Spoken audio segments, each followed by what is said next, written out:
Halo semuanya, namaku Cica. Aku akan membahas beberapa macam aplikasi tentang gelombang. Apa saja ya? Yaitu snack pendulum, radio teleskop, sidik jari kimia, dan ultrasonic flow detector. Yuk simak penjelasannya.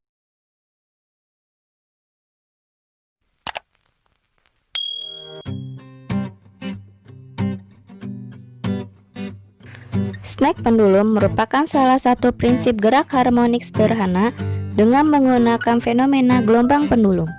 Apa itu gelombang pendulum? Yaitu fenomena fisika berdasarkan jumlah pendulum yang diikatkan dengan perhitungan yang akurat dan memiliki periode serta frekuensi ayun. Selain itu, snack pendulum juga menggunakan prinsip resonansi, yaitu ikut bergetarnya benda lain jika diberi suatu gerak dalam periode tertentu. Akibatnya, periode antar pendulum adalah sama, dan frekuensi yang terjadi antar pendulum berbeda-beda, sehingga snack pendulum menghasilkan beberapa osilasi. Berikut ini adalah cara kerjanya.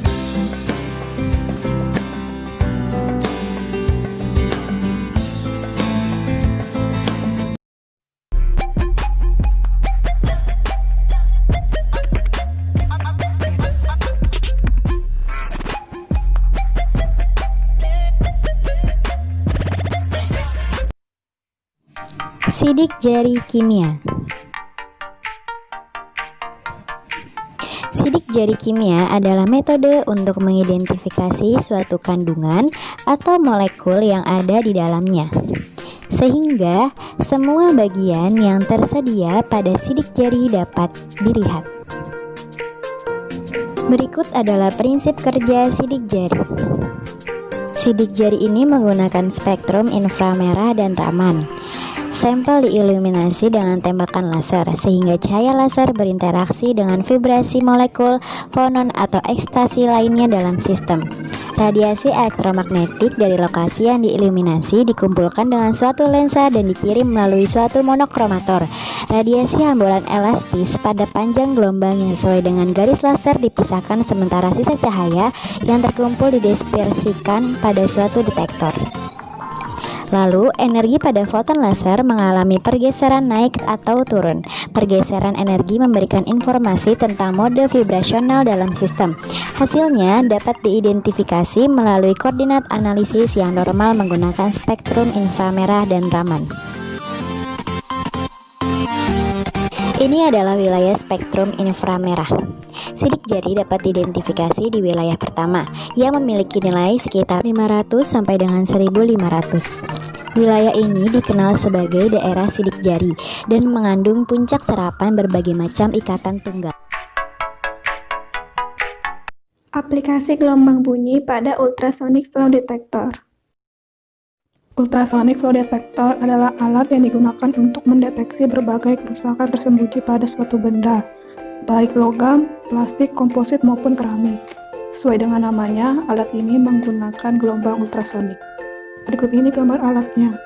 Di bagian bawah ada berbagai tombol pengaturan, lalu ada popstick untuk mengukur ketebalan objek dan pop angel untuk mengukur kerusakan objek.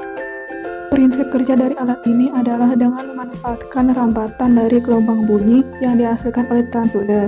Kemudian, receiver akan kembali menerima gelombang balik yang dipantulkan benda. Lalu hasil dari pantulan tersebut akan dianalisa untuk mendeteksi adanya kerusakan pada objek. Apabila benda yang di objek memiliki kerusakan, maka gelombang yang diberikan di awal tidak akan sama dengan gelombang yang dipantulkan dari objek.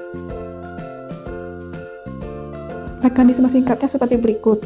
Pertama, ultrasonic flow detector menggunakan transducer untuk menghasilkan getaran. Lalu getaran diberikan kepada objek. Setelah itu, receiver menerima pantulan yang dihasilkan dari objek. Gelombang baliknya dianalisa, lalu diketahui adanya kerusakan atau tidak. Penggunaannya bisa lihat video berikut ini. Kali ini kita akan mengukur keretakan pada pipa ini. Oke, caranya seperti ini. Kita tekan tombol menu, kemudian pilih tombol K, masuk ke probe-nya. Kita atur probe-nya dulu. Kita menggunakan probe angel. Untuk memilihnya pakai knob ini. Oke, jika sudah ke probe angel, kita atur diameternya. Diameter bisa dilihat dari sini. Kemudian kita masuk ke basic, gain. Kita atur gainnya dulu, ketinggian gainnya untuk melihat pulsa yang tertinggi. Oke, di sini sudah kelihatan pulsa yang tertinggi ada di sini. Untuk pipa ini tidak ada keretakan karena nilainya di sini tidak terbaca dan hasilnya 0. Itulah cara pengujian ultrasonic flow detector seri MFD 620C. Sekian, terima kasih. Penerapan gelombang elektromagnetik pada teleskop radio. Teleskop radio adalah bentuk antena radio direksional yang digunakan dalam radio astronomi. Jenis antena yang sama juga digunakan dalam pelacakan dan pengumpulan data dari satelit dan pesawat antariksa. Teleskop radio biasanya berbentuk antena parabola besar. Observatorium radio terletak jauh dari pusat kota dan pemukiman penduduk untuk menghindari interferensi elektromagnetik atau IMI dari radio, TV, radar, dan perangkat yang memancarkan IMI lainnya. Teleskop radio merupakan suatu alat yang digunakan untuk menangkap sinyal radio yang dipancarkan dari benda-benda langit. Dalam peran astronomi, teleskop radio berbeda dari teleskop optik yang mana teleskop radio beroperasi di bagian frekuensi radio dari spektrum elektromagnetik di mana mereka bisa mendeteksi dan mengumpulkan data tentang sumber-sumber radio. Perbedaan mendasar dari teleskop radio dan teleskop optik pada umumnya dapat dilihat pada sinyal yang ditangkap. Jika teleskop optik menangkap gelombang elektromagnetik yang berupa cahaya, maka teleskop radio menangkap gelombang elektromagnetik yang berupa sinyal radio. Prinsip kerjanya sama persis dengan teleskop optik. Berikut adalah prinsip kerja dari teleskop radio. Sinyal diterima oleh antena berbentuk mangkuk yang permukaannya berbentuk parabola. Sinyal kemudian difokuskan pada titik tengah mangkuk yang dari sana perangkat elektronik akan mengubah sinyal tersebut menjadi sinyal elektronik. Teleskop radio yang terdiri dari sebuah reflektor dan penerima ini adalah gelombang radio yang sangat besar dari benda-benda langit yang mengarah ke reflektor, lalu tercermin ke penerima yang kemudian dilakukan penguat yang membuat data, dan setelahnya akan disimpan di komputer. Berikut adalah video penjelasan cara kerja teleskop radio terhadap benda langit yaitu matahari. Lokasi yang dipilih adalah Pulau Kanari. Ini salah satu situs astronomi terbaik sedunia. Berkat kondisi cuacanya yang ideal, teleskop akan dilengkapi cermin berdiameter 4 meter. Kualitas gambar dari matahari terganggu oleh atmosfer bumi. Seringkali kami tidak bisa melihat dengan jelas. Karena itu, European Solar Telescope nantinya akan memiliki sistem optik adaptif. Ini akan mengoreksi secara real-time deformasi yang diakibatkan atmosfer.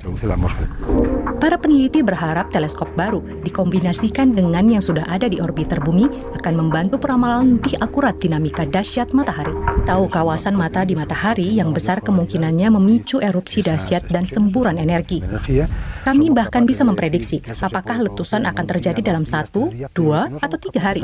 Para ilmuwan juga berharap teleskop ini akan membantu mereka memahami lebih baik lagi bagaimana energi surya tercipta di intinya, transportasinya ke permukaan, dan semburannya ke ruang angkasa.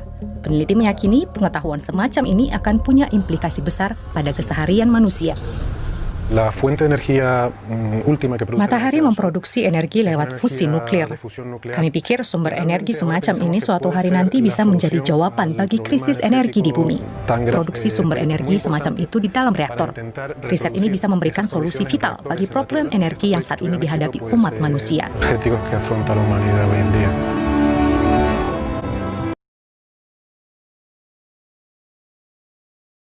Itu dia penjelasannya.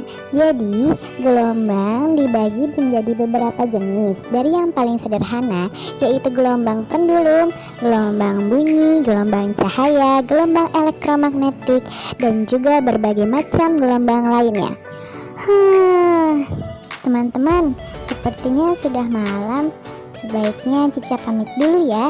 Terima kasih sudah mendengarkan. Semoga kita dapat berjumpa di lain waktu, dan semoga ilmu ini juga bisa bermanfaat buat kalian semua. Sampai jumpa. Oh iya, jangan lupa like, share, komen, dan subscribe.